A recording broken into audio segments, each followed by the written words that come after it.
So it appears Penders has apologized for this crap. I would have apologized for mistakenly interrupting Alex's statements as inferring he voted for Trump, as I did not know he's only 19 now.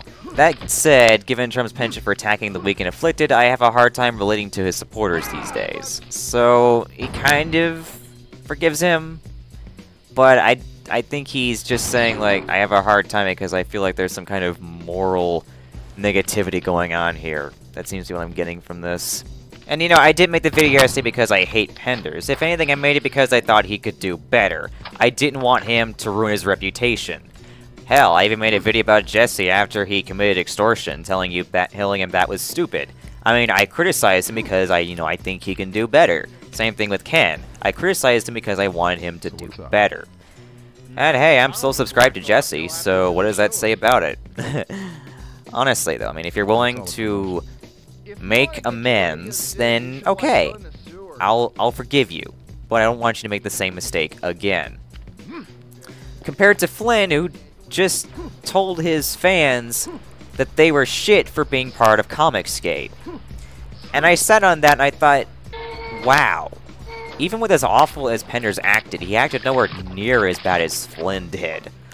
I mean, Penders has a much better track record of that. I mean, when Alex started talking bad about Flynn and the thread with Penders, Penders told him to cut it out. And he's done this several times. Flynn, on the other hand, thanked his fanbase for going after that Umbrella guy. And that shit goes all the way back to his days in the fanbase. And it especially got bad on his forums when, you know, there were 10-year-olds reading his books and they thought, hey, I look up to this guy. My hero is telling me to do something. And then he took advantage of how these people looked up to him. And then he used them to eventually silence half of his critics. I mean, if you wonder why it is that you don't hear from the Flynn groups, this is why. They got bullied off of the fucking internet. Because Flynn had created a cult-like fan base, and that had unintended consequences, and led to shills like Night of the Wind, and led to some of the worst Sonic fans you will ever see. I mean, there's a good reason why Flynn fans are considered the 11th worst, and that is because Flynn decided to get these people to act in the way they did when they were so young.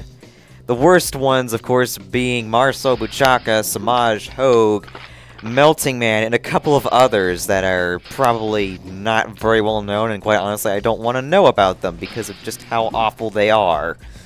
And these guys were so bad, even Flynn's fanbase couldn't stand them.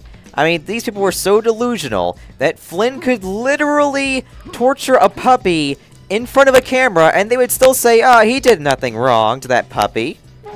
That's how delusional these people are. But, you know, those three are just a minority, and thank God for that.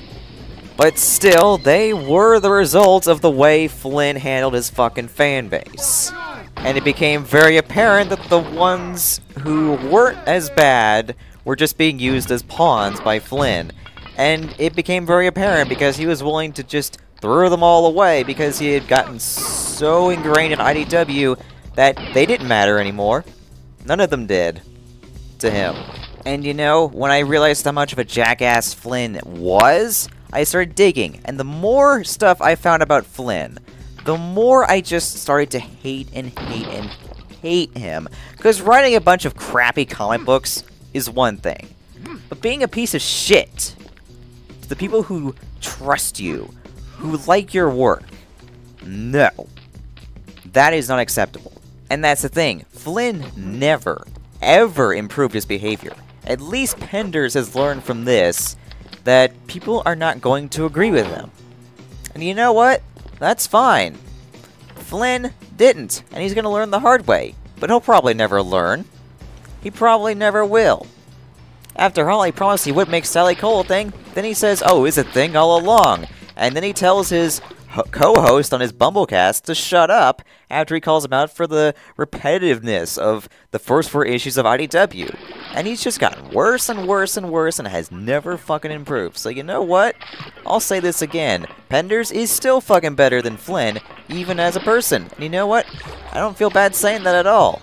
But you know, I just kind of wish people would, you know, look up these things and actually research these things better, as opposed to just believing the kind of crap that Flynn's cultists have procured. I mean, the craziest ones are known by some of them are, like I said, some of them are so crazy that one of my droogs came up with a name for it.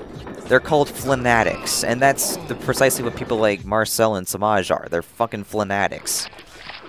But at the end of the day, Penders improved.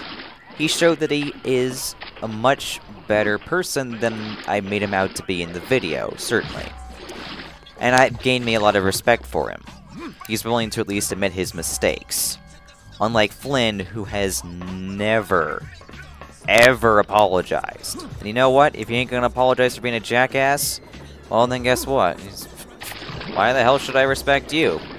Honestly. As a quote from GTA 2 that I think people need to learn is, respect is everything. You know, at the end of the day, I think that rings true. So whether you liked it or not, I want to hear your opinions on what happened.